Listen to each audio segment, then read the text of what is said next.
Okay, so this is the topic: how to become regular in the yoga practice. And before the discussion began, when we were just doing our mic checks and all that stuff, we were discussing that. But I made one point which it's not in this, but the idea here is that you don't need any special qualities to meditate. Really, it's very simple. We teach children how to do it, but you have to show up. You have to show up and do your meditation and at least attempt it. So this is the main thing. If you can do that, then you're really you can make some real progress. So I have a few points which I think are very important. So the first one is something I didn't invent it. It's actually 7,000 years ago. Shiva, the founder of the Tantra practice, he said you have to have a firm determination. You have to have a determination. Yes, I'm going to do this. I'm going to be successful in it. And Buddha, who was another teacher 2,500 years ago, he took a firm determination. He said, I'm going to sit under this tree. I'm not going to move. My bones can disintegrate, but I'm not moving until I got what I came here for. So you don't have to take that kind of determination. It doesn't have to be that drastic. But what I always tell people, because I taught many people meditation, I say, look, for the next 3 months, do it. And then if it doesn't work, you can do anything else, but give it a fair try. We have to give it a fair try. That's very important, because this, you can't, like we had 15 minutes of meditation. You can't in 15 minutes of meditation open your eyes and then the work is done. It takes time. And so make a little vow. For the next 3 months, I'm going to do it every day. And then, there will come times, when I can skip a day, but you remember your determination. You have to remember it. You have to remember that this is what you set out to do, and you have to give it a fair test, because you just can't do 20 minutes and then all your worries are going to be gone, or your hang-ups are over, or your insecurities are gone. You're a new person. So you can't become a new person in 20 minutes. But what I say is that suppose you do it twice a day, every day for 1 year. In 1 year, there will be changes. But you won't get to that 1 year if you don't have that kind of regularity in the practice. So that's really why we're addressing this subject today. So, and I remember when I began my practice, and the next step comes from something which happened to me, and it's not usual. People will talk about this, but here's what I say: do it with friends. If you could find 1 or 2 people, who can do it with you, that really helps. It really does. And that way you encourage one another to stick. And so that's the thing. Also, to get to the last point is if there's an established group, like that's what the PLT is. You should always join it. And if there's one in your locality physically, you should join that. So it's very important. So here's what my experience was. When I began, I was living in a kind of like a communal situation, and a whole bunch we had 5, 6 of us, and we started to practice yoga asanas. And then, and we did it outside, even though that's not the best way, but we did it. We didn't know what we're doing anyway. So we used to go out in our garden and do it, in the afternoon, before evening. And then I remember sometimes I'm not feeling like I want to do it, but someone's like, come on. So the other people, they nudge you, so when you meet with other people, that group feeling helps you to do it. So it's very important. And speaking about the group feeling, in fact, that's really the whole problem in the why not everybody's meditating. One of the reasons why is because there is a relentless move towards the opposite, towards materialism. The society is relentless. All the friends, all the people, the media, everything. And you're going against the tide. That's really one of the biggest problems. So only thing you can do in that situation is that you have to get an environment where you're out of that mass movement towards the opposite of what you want. And you have to find that environment where you can thrive. And then because this is like when you begin meditation, it's a nascent, it's just beginning, it's dawning, it's like a little bud, but you have to have a proper surroundings for it, or else the bud will be trampled. So that's why if you can find other people and that encouragement, so you say, yeah, I'm not crazy here. There are a few other people with me. We're all doing this. We're not crazy after all, because sometimes you might think you're crazy if you're the only one in the society that wants to go within and find something spiritual, find something substantial. So this is it makes a very good thing. So if you can find anybody, one person, two people, and stick to it, then if you set up a little circle of meditators or yoga practitioners, then this can really be helpful. So that's from my experience. I remember how that was for me when I began. And now the next point I think is the most important one. You got to make a regular routine and stick to it. This is really, this is the key point. This is the key point. So now how to do that? Because many people say, I don't have time for this stuff. But we have time. We always have time for the things that we have to do. You know, everybody has you might say, I'm not very organized. Everyone has a routine, whether you're conscious of it or not. You get up in the morning, you do a certain thing that you just don't go to work in your pajamas, you change your clothes, or something. Everybody has something. You wash your face, you do something. Everybody does something.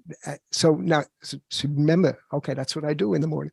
And then, so that's what I say is morning meditation is very important. It really is, because it sets the whole day. So if necessary, get up a little bit earlier. Yeah, you can do it. Why not? And now these days, everybody has an alarm clock in their phone. You know, in the old days, you say, oh, I don't have an alarm clock. No, you can set your alarm. Every single person on the planet now has an alarm clock. So you can set your thing. But I found this is something else that's very important. You know, it's not just, there are two alarms. First alarm in the morning, but there's another alarm. The other alarm is at night. You have to remember to shut down. And that's a problem for some people, I think. And all of us, we want to watch the next YouTube video or something. But you have to shut down at a certain time so you get to proper sleep, because proper sleep is important. But you can get up earlier. You can change. So you should do that morning meditation. It's really important. It set the whole tone of the day. And we prescribe one other time of meditation. That's like before the evening meal. But nowadays, the problem is that the people's schedules are so crazy. It used to be everybody in the old days, you know, when I was growing up, at 6 o'clock, everybody would come home, you know, the father would come home and the mother and this family would sit down. Everyone would eat at a certain time, you know. But these days, everything is crazy. The schedules are crazy. I understand that. But if you can do a meditation before your evening meal, that will help a lot. And then you can get extra time. So here's something that I used to do. I used to work in a university library, and they were quite generous with time. I don't remember how much, maybe they gave me an hour. I don't remember how many it was. But what I used to do is I used to say, okay, half of my break, I would go out, it was in a nice place. So I sit out in a park bench, I do meditation. And then the other half, then I open my brown paper bag and eat my lunch. So that's a way to do it. You can use part of your lunch break. But I caution you, this is a very big caution. Don't do it 3 times a day like I did, or otherwise you'll end up like me. So I don't know if that's what you want. So, but if you do it 3 times a day, I guarantee you're going to really get into it. That's for sure. But maybe you don't want to go into it that much. I don't know. It's up to you. But at least you have to do it 2 times a day. Now, the last point is on this thing, which I have here. You should set up an area in your place where you do your meditation. It could be, put a plant or something, nice area. And that's the place you do it, even the same cushion or the same blanket. And the reason for that is that if you've ever experienced, like when you sleep in a strange place, it could be a 5-star hotel, but if it's a different kind of bed from yours, it might be more difficult to get to sleep. But in your own place, bingo, you don't need, you unless you have some difficulty, and that can be. I'm not saying that's not possible, but anyway. But if you have the same area in your house and you use that, and you do it at the same time of day, even the time of day is also important. If you do it at the same time of day, all of these things, this regularity makes it easier. So this is another point. Okay. And then next one is also very important for beginning meditation and for sticking with it. And always, actually, we should practice with a free mind. So what does a free mind mean? It means this is really your time. It doesn't belong to anybody else. So you should put a do not disturb sign next to your door if need be. And then, but the thing is, it's not always the other people who are intruding on your time. It's you. You're ready to get up at the moment's any kind of thing. Oh, the phone is ringing. This is going on. I have to do. No, this is the time for your meditation. It's not the time to answer the phone. The people can wait. Everybody can wait. No one expects an instant answer these days. They have the automated reply comes on. And then, but the biggest problem though is that we are preoccupied with worries. Yeah, and it intrudes in meditation. So there are actually, if you do the practices, like if you get into some of the practices which we teach, it's kind of easy. Not easy, but it's possible to go beyond that. But for the beginning time, just have to think that, okay, I have worries. They're in my shoes. So your shoes shouldn't be with you when you're meditating, when you're practicing asanas. The shoes should be somewhere else. So if you do have any worries, keep them in your shoes and nowhere else. So this will help you. But the main thing is that the step before is you have to get regular. You have to show up. And then once this is an advanced practice. Practice with the free mind is advanced. After you show up, then what are you going to do? So, and what I have to say here is that you should do whatever process has been taught to you. And if you do that process exactly, you will get the result. You will get the result. So now the question comes, when will I get the result? Okay, here's the answer. You have to be patient. You see this at Rome, that was artificial intelligence put that into my display. I didn't choose that. So Rome wasn't built in a day, because I wrote that, but then they gave me the symbol of Rome. I don't know what I was going to put.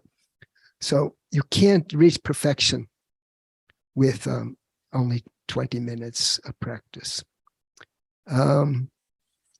So, and then here's another thing that's important. When you meditate, this is also what I can tell from my own personal, when you meditate, don't expect anything special is going to happen. Just put in the time and the process, and do the process, and you just observe what happens. But the problem is, in the beginning, we expect too much. Like I used to read these books. There was one guy who was very popular in the early 70s. His name was Gopi Krishna, an Indian man who somehow learned some mantra, and he started to practice, and then he felt his kundalini, and he had all these amazing experiences. So when we began meditation, we were always waiting, for that. When is this light going to come up and all that? No, forget about that stuff. Just forget about it. Just show up, do your practice, and and everything will work out. Don't think that you have to see lights or this thing or that thing, but you have to be patient. So these are these are basically what I have to say. It's just, these are the steps. These are the things to do, that you have to be determined. You got to, if necessary, find some other people to help you in that determination, because you're a loner here. In this society, it's like you're on a highway and all the cars are going one way and you're trying to go this way. So it's very difficult to go against the traffic so much. But at least you build up your own traffic. You go in your own road with some people. So do that. But the main thing, the key, is that you have to become a little bit organized. Not a lot organized, a little bit organized. So a little bit organized is to make that time in your day when you do it, and then you do it. This is my time. And what I've also found is that if you do it at the same time, my morning meditation, let's say it's at 6:30 or 7 or something like that, and evening meditation, and maybe at the same time. But I found that if you go to 9 o'clock and you try to, it's harder than if you do it at the proper time. There is a proper time for everything. There's a reason also. There is kind of a vibrational, spiritual reason for that too. The earth moves in a certain rhythm. I don't know if you've ever been driving in a car at sunset, and then you feel that the earth is starting to meditate. The earth is meditating at that time. So you should meditate also while the earth is meditating. There's a certain kind of planetary or overall kind of times. There's certain times which are very conducive. So you should find your time and do it, and be patient, be regular, and I'm sure everything will work out.